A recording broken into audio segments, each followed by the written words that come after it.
So here's our second video on adding and subtracting expressions, and in this video we're going to look back on some of the rules that we've met in a previous topic to help us try and add and subtract a few more expressions. And there's three in particular that I want to focus on. So what I'll do is I'm going to run through the three different rules, and then I'm going to try and add and subtract another expression using those rules to see them in action. So let's start with the first rule. I'll use a little example. I'll use 1 plus 2, and I'll put that in brackets, plus 3. Now, if I change the position of these brackets and I move them somewhere else, will I get a different answer or will I get the same answer? Well, let's try and work this out and we'll see. So I'm going to do BIMDAS, and I'll just work what's inside the brackets first. So inside the brackets I've got 3, and I've got 3 on the outside. So 3 plus 3 gives me 6. Well, if I change the position of the brackets, I'm going to put a question mark here. Will this equal the same thing? So if I put 1 plus 2 plus 3 this time, and just change the brackets around, will I still get the same answer? Well, I'm going to do BIMDAS now on this side. 2 plus 3 is 5. So I'm doing brackets first. I still have the 1 there. So 5 plus 1 is 6. So yes. So they're equal. So it doesn't matter where the brackets are when you're adding, you'll still get the same answer. So that's a rule, or maybe a better word to use than rule. This is a property. This is something that can be used when you're adding. You can move the brackets around. And there's a name given to this property, and you've met it before, and it's called the associative property. So that works for adding. Will it work if I multiply as well? Let's find out with this example. If I get 1 multiplied by 2, and then I multiply it by 3. If I work out what's inside the brackets, I get 2, and multiply by 3 on the outside. 2 multiplied by 3 is 6. If I change the bracket around, will I still get the same answer? So I'm going to put 1 on the outside this time, and I'm going to put 2 multiplied by 3 inside the brackets. If I work out what's inside the brackets, I get 6 multiplied by 1, which is 6. So this property works when you add and you multiply with brackets. You can move the brackets around. It won't work if you subtract or divide. So it does work for adding and multiplying. So we can write this out in a general way. So I'm just going to remove this and write it out in a general way. And when I mean I'm going to write it in a general way, I'm just going to use letters instead of numbers. And the letters can mean any number, so it will work for any number that I put in. So if I do the adding one first, if I said a plus b, and a and b can be any numbers you want. I just chose them as 1 and 2, but it doesn't matter what you use for a and b, and for c here, you'll always get the right answer. And all I'm going to do is I'm just going to move the brackets, and if you work out the sum, or if you put in any numbers there into the letters, you'll always get the two sides to equal. So this is exactly the same as this. I'll do the same for my multiplying. If I had a multiplied by b multiplied by c, if I move the brackets around, it's exactly the same thing. So this associative property works for adding and multiplying. You can move brackets around. So this is something that you'll meet in this topic. It might be a useful thing to do, to move the brackets and still get the right answer. A lot of the time you won't need to do it, but it's a useful little property to be aware of. So let's go on to the second property. And this property is an easier version of the first one. So these two properties are going to be similar. So if I just get 1 plus 2, and if I rearrange the numbers and put 2 first, are they equal? Well, if I get 2 plus 1 here, that's equal to 3. And if I get 2 plus 1 on this side, that will also equal to 3. If I put 4 plus 6, or 6 plus 4, will I still get the same answer? Well, 4 plus 6 is 10, and on this side 6 plus 4 is 10, so they're equal. So it doesn't matter which way you write the two numbers, if you're adding, you'll still get the same answer. So that one is just a simple version of what's happening here. You're adding all these, you can swap them around, you could swap the numbers around, you could swap the brackets around, and you're still going to get the same answer. And like this associative property, this will also work if you multiply as well. So if I get 2 multiplied by 3, that would be 6. Would that be equal to 3 multiplied by 2? Well, 3 multiplied by 2 is also 6. So yes. So swapping the numbers around gives the same answer. That's all that property is saying, nothing more than that. And most of the time you won't need to use this property, but it's useful to know that you can just swap the numbers around and still get the same answer. But you can only swap them when it's adding and multiplying. So there's a name for this property as well, and this property is called the commutative property. So I'll write that out as a general rule using letters, and it will look something like this. If I get any two numbers, a plus b, that would be the same thing as saying b plus a. It means exactly the same thing. And if I multiply the two of them together, if I get a multiplied by b, that's the same thing as saying b multiplied by a. So you notice that the two letters are stuck together. If you see the letters stuck together, then that's meaning multiply. So we've got two properties that work when you add and multiply. They don't work if you subtract and divide. So it's just a little point to note. So the third property, I think this is probably the most important one for us to keep an eye on. So this is one that you especially should make a note of. And this is one that you'll use the most often. Here's a little example I've set up. And if I was going to do this, I would follow my BIMDAS steps. And I'm always thinking about BIMDAS when I'm doing something like this. But what would this one look like? I start with my brackets, and I can see there's nothing I can do here because x's and y's, they're different to each other, so I can't add them. And 5 is just a number on its own. It's not an x or it's not a y, so you can't add them. And we saw in our previous video that you can only add an x to another x. So 3x could add to maybe 2x or 1x or 5x. Y's will only add together or subtract together, and numbers will only add and subtract together. You couldn't add these two together and get 7xy because they're two different things. So there's nothing I can do in here. I'm just going to have to leave it as it is. But I've got a 2 outside here. It's 2 multiplied by everything that's inside there.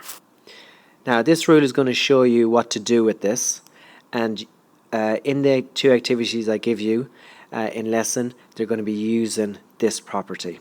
And as I said, you're going to see this a lot where you've got a number on the outside and it's multiplying by something inside the brackets. So how would I do it? There's no brackets, there's no indices, so really we're just looking at this multiplying bit. So if I start to multiply this, the 2 is multiplying by everything inside it. So the 2 is multiplying by 3x, the 2 is multiplying by 4y, and it's multiplying by 5. So what you can do is we start off like reading a book. We'll just start off here and we'll work our way across. We've got 2 multiplied by 3x. So I can write 2 multiplied by 3x. 2 is multiplied by the 3x. So that's our first one done. Now the 2 is going to have to multiply by the next thing inside the brackets. So it's 2 multiplied by, and this is a plus 2 out here.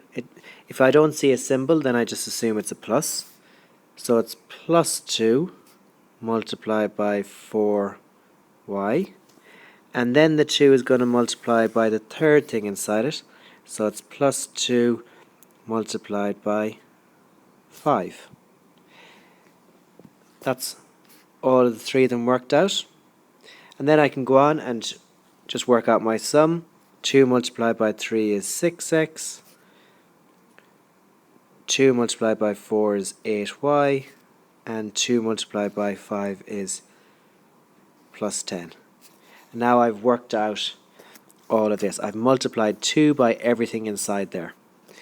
As I said, this is a crucial little property, really important to know how to work that out, because you're going to meet this again and again and again. So really do put stars beside this and keep an eye out every time you meet an expression and it's been multiplied. Think back to this property. And this property is called the distributive property. So I'm going to write that out like a general way like this here. Here I've just written distributive property, and this works for multiplying, and it looks something like this as like a general formula. If you have a, which can be any number, multiplied by maybe 2 different things inside the brackets, you could have 2 things, you could have 3 things, you could have 4 things, you could have 5 things, you can have loads of things inside this bracket. My example, I had 3 things. I'm just going to put down 2 here for our formula, and to multiply these out, you'd have to get a multiplied by b, or ab, and then you'd have to multiply a by c to get ac. So that is a crucial property. Definitely keep an eye on this, and as I said, in the activities you're going to have to do based on this video, you're going to be using this property in particular. So I'm going to keep these properties on the screen, and we're going to try a question using some of these properties and see if you can spot which property we're using as we do the example. Here's my 3 properties at the bottom of the screen. I'll keep them there while I'm doing this example, and you'll see if you can spot the property as I do it. So I'll write out an expression to start us off, and let's make up a little expression. If we get 3x minus 2y minus 4, and like we did in the last video, we're going to add this expression to another expression. So 7x plus 5y minus 11. There we've got 2 expressions. In the last video we subtracted them, but in this video I'm going to add them. And I want to try and use this idea of our distributive property. So what I'm going to do is I'm going to put a number here in front of the brackets. So this is going to be a 2 multiplied by everything inside the bracket, and a 3 multiplied by everything inside the bracket. So you can see it here. A can be any number, so in our case it's 3 and it's 2. B can be any number. Here it's 3x and 7x here, multiplied by C. Actually that's a plus, not a multiplied by. So just make a careful note of that. That should be a plus. And our C is our next thing here. And we have a third thing as well. So in our expression, they may give you 2 things, 3 things, 4 things. So just be aware these expressions can be a little bit longer that they give you. So let's try and work all this out and try and simplify it so that we don't have 2 expressions, that we just end up with 1 simple expression at the end. In the last video, we tried to get rid of the two expressions and just end up with one expression. And we're doing the same here. It's just that I've added in a little multiplying bit as well. Right, so where do we start first? We're going to just read it like a book, and we're going to start on the left hand side and just make our way across to the right. It's probably always best to do that. Just start at one side and work your way across. Now, if I look at this, I've got 2 multiplied by all of this. So when I look down here, that's just where we finished off with our distributive property. So that's what we're going to do first. So I've got 2 multiplied by 3x. So that will give me 2 multiplied by 3x. And then 2 is going to multiply by everything inside these brackets. So now 2 is going to multiply by minus 2y. And even though it doesn't say it, that is a plus 2. So I can say plus 2 multiplied by minus 2y. And then the plus 2 is going to multiply by the third thing inside the bracket. So it's going to be plus 2 multiplied by minus 4. That's that expression done. We've used the distributive property to try and get this far. Now I need to do the same thing over here. It's exactly the same idea again. So I've got plus 3, and the plus 3 is going to multiply by 7x. So it's plus 3 multiplied by 7x. Brackets, of course, mean multiply.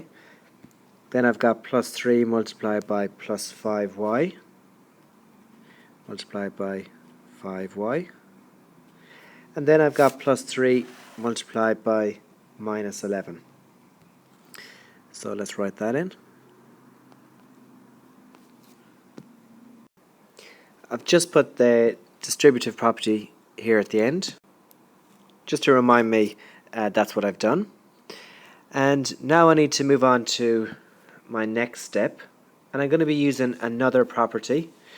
We've done the distributive property, so I'm going to use one of these two properties next. So let's just take this one out for a second and look at this on its own. I've got 2 multiplied by 3x. Now, is there any way I could write this another way to work out what this is? If I look at the rules, it's a multiplying, so I know this property and this property work with multiplying. So one of these properties could be used here. If I look at the associative one, I can see brackets for multiplying, and for this one I don't see any brackets. So this one has brackets, so let's assume that it's the associative property we need to use here. If that's the case, it says brackets. I can move these brackets anywhere I want, and I'll still get the same answer. I've got 3 things, and here I've got 3 things, 1, 2, 3, and it says if I multiply them out, it doesn't matter which one I multiply together. If I multiply the first 2 together, or I multiply the second 2 together, I'll still get the same answer. So we seem to have this. We seem to have A, B, C here. 2 is our first thing, 3 is our second thing, and x is our third thing. Well, we know that we can change those brackets and put A and B together. So that means if I take this one, I could change that around and put 2 multiplied by 3 inside the brackets and leave x outside the brackets. So I'd get 6x. So that's just an example of you're using the commutative brackets. You can multiply the two numbers together. A lot of the time you wouldn't have to write out write this out, because you see when I wrote multiply there, it gets confusing because I've got an x. It looks like an x. It looks like this x. So a lot of times you can just work these out yourself. 2 multiplied by 3, just change the brackets around. So I'd get 2 and 3 multiplied together to give you 6x. So a lot of time you could do that one in your head, and a lot of time the numbers will be small enough that you can just work it out in your head, and just you can get 6x straight away. So more or less all of these ones use the associative property. Well, all of them use the associative property. And I'm just going to change the brackets around to give me an answer for each of these. So let's do that. Now, we'll start with the first one. We said that was 6x. Now the next one, I can see I've got a plus and a minus. A plus and a minus is going to give me a minus, because that's what our rule said. And now I've got 2 multiplied by 2, which is 4y. Next I've got a plus and a minus again, so that's going to give me a minus. And 4 multiplied by 2 is 8. Then I've got a plus, and this is a plus as well. So a plus and a plus gives me a plus. And 3 multiplied by 7 is 21x. I've got a plus and a plus again, which gives me a plus. 3 multiplied by 5 is 15y. Then I've got a plus and a minus, which gives me a minus. And 3 multiplied by 11 is 33. And there is an example of the associative property at work. As I said, this distributive one is the most important one to try and get us this line. A lot of you would be able to do this, or would do this automatically without even thinking about it. And you're doing the associative property maybe without even realizing you're doing the associative property. So now we're more or less back to what we were doing in the last lesson. We're going to try and group them all together. So I've got x's. I can only add x's to another x. So here I've got another x. So 6x plus 21x is 27x. Then I've got a y. Y's can only add to, or subtract, or multiply, or divide to another y. So have I got any other y's? Yes, I've got another y here. So I've got minus 4 plus 15. And if I think of that on the number line, minus 4 plus 15, plus is going to go this way, and 15 is going to end up at plus 11. So I get plus 11y. And these minuses and plus, we need to be very careful with this, because a lot of people go wrong here. A lot of people would just add 4 and 15 and get 19y. But that's not what you have. You've got minus 4. You haven't got plus 4 here. So you have to look at the sign in front of it, because that will tell you where to go on the number line before you start adding and subtracting. That's one of the most common mistakes here when people get to this stage. So this is something we'll have to practice. And then have I got any numbers? I've got a number here, and I've just got a number here on its own as well. So I've got minus 8, because I'm looking at the sign. So minus 8 is going to be down here on my number line. And if I minus 33, I'm going to get even further away from 0. Minus 8 minus 33 will give me minus 41. And there, I can't go any further, because I've got x's, y's, and numbers. They're 3 different things to each other, so I have to stop there. The only way I could go further is when we started this topic, when we told you what x was and we told you what y is. You could go further and try and put a number in for x and a number in for y. But here, I don't know what x is, I don't know what y is, so I have to stop here. And there we go. There's an example of the 3 properties that you've met before being used again. And I'll particularly draw your attention to this distributive property. I keep saying it, but this is the one that will be crucial in this topic. So we're going to leave it there, and we'll see how you get on the next lesson with a few questions using these properties, and especially our distributive property. See you then.